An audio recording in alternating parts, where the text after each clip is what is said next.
Hello. In this video, we'll be going over IRS Form 14039, Identity Theft Affidavit. So the IRS updated this form a couple of months ago.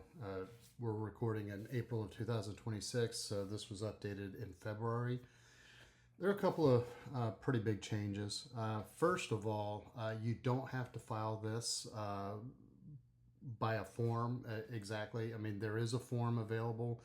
There's also an available version on the IRS website where you can complete your identity theft affidavit online. And if you're able to access this form, you can click this link, and instead of mailing or faxing the form, you can submit it online.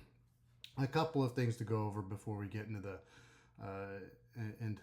the individual sections. So if you're an identity theft victim, then that's what this form does, is that it informs the IRS of a possible theft of your identity.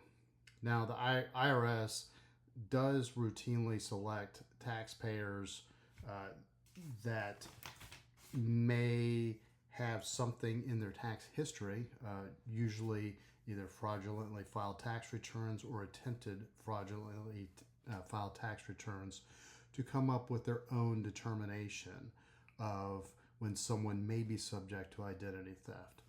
In either way, you can use your identity theft as a reason to opt into the Identity Protection Personal Identification Number program, or the IPPIN program.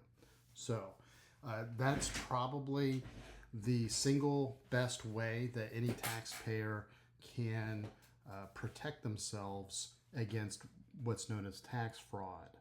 Tax fraud meaning one of the more common ways that thieves commit tax fraud is that they will obtain enough information to file a false or fraudulent tax return on behalf of a taxpayer. For example, social security number, address, things of that nature.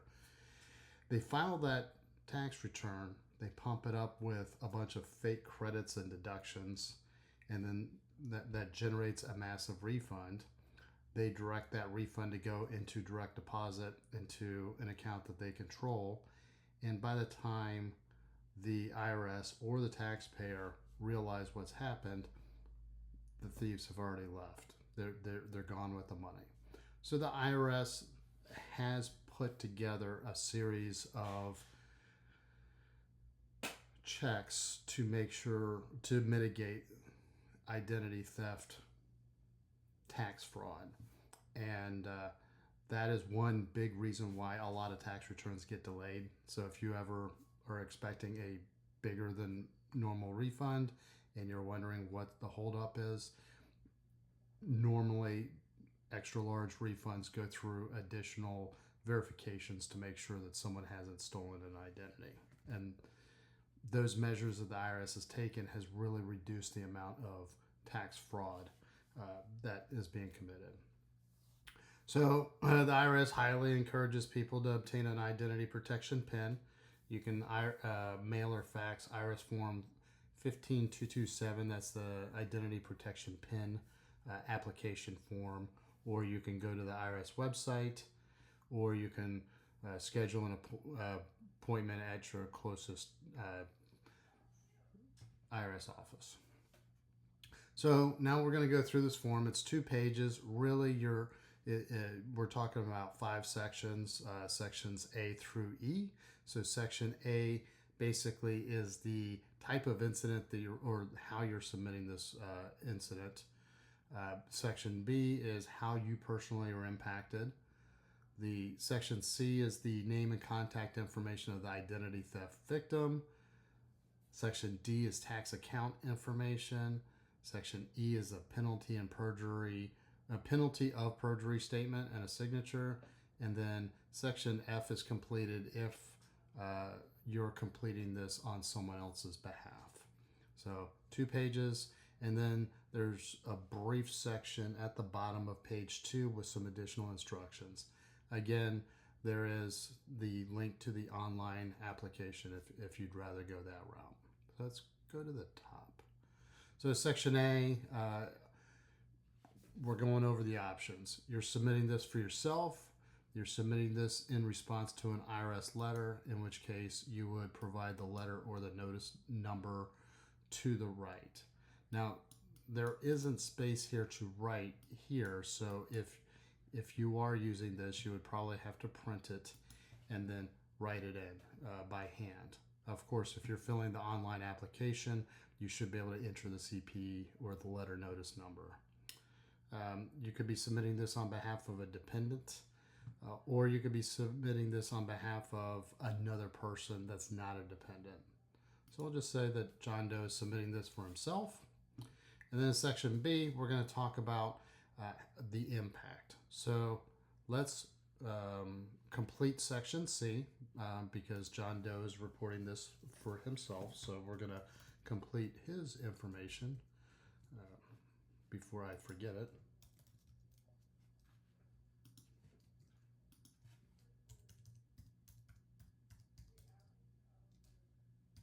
Oh, so apparently if I just go through this, I am not able to put dash marks because those include 2 of the characters. There's a 9-character limit here, so do not use dash marks or hyphens.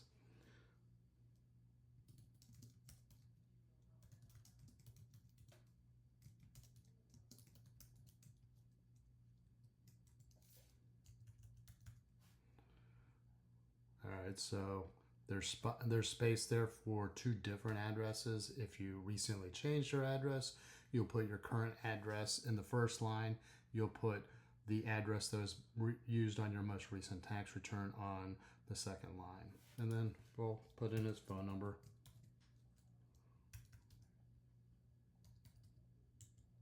Yep, again, no room for parentheses. So 1, 2, 3. There we go. So best time to call, afternoon. And you can enter a language preference. Now let's go back to section B. How is John Doe impacted? So I know someone or suspect someone that used my information to fraudulently file a tax return. Either myself or my dependent was fraudulently claimed as a dependent. That would be the information you put into section C and to section D. Or my social security number was fraudulently used for employment purposes. So we'll just put that my information was fraudulently used to file a federal tax return. I tried to file my 2025 tax return and discovered that my information was used by someone else to file a false return. So it can be as straightforward as that. That's literally the example we just discussed. So now we're on to section D. Tax account information. If you weren't required to file a tax return or you don't have any income to report, you can check this box. Otherwise, we're just going to put, oops.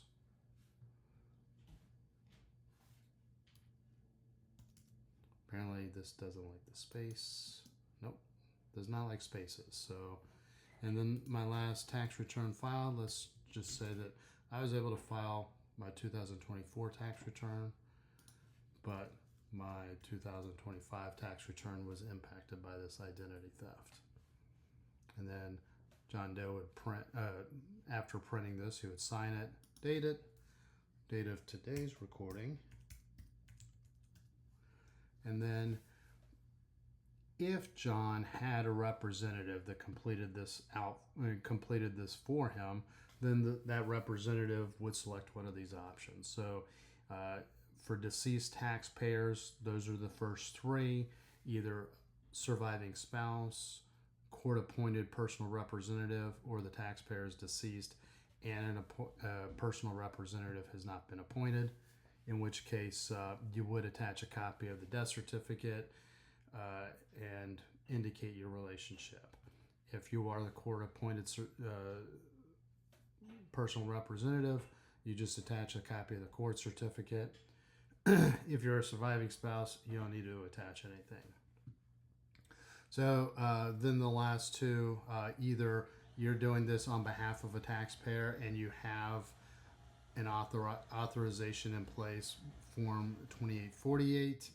So this could be an accountant reporting on behalf of a client, in which case the accountant would have a CAF number, the centralized authorization file. You can enter that number here. If you don't have one, or if you don't know what a CAF number is, then leave this blank. And then line 5, the person listed above is my dependent child or my relative, and you would check the appropriate box. Either you're the parent or legal guardian, you have a power of attorney, or you've notified the IRS previously that you have a fiduciary relationship. A fiduciary relationship is different from a power of attorney, because with the power of attorney, you sign the documents as a person representing someone else. As a fiduciary, you're actually signing documents and as if you are that person and you're just standing in their place. So sounds like potato, but there actually are two distinct different meanings between the fiduciary relationship and a power of attorney. And then a parent would sign or enter their information. A parent or representative would enter their information here, and then their mailing address and a telephone number. And then instructions on submitting the form. You can submit it by fax. There's instructions here. If you want to submit it by mail, you can. So depending on what boxes you check, you can either, if you received a notice or a letter, then you would return it to the address indicated in that notice or the letter.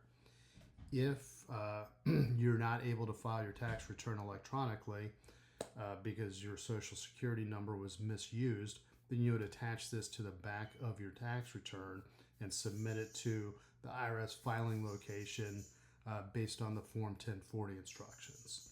And then everyone else mails this form to the IRS office in Fresno, California. So that's all we have for this video. We'll put links in the show notes to some of the resources we've created about this affidavit. We'll also put links in the show notes to other resources that might be pertinent to reporting your identity theft. So if you like our videos, please subscribe to our YouTube channel.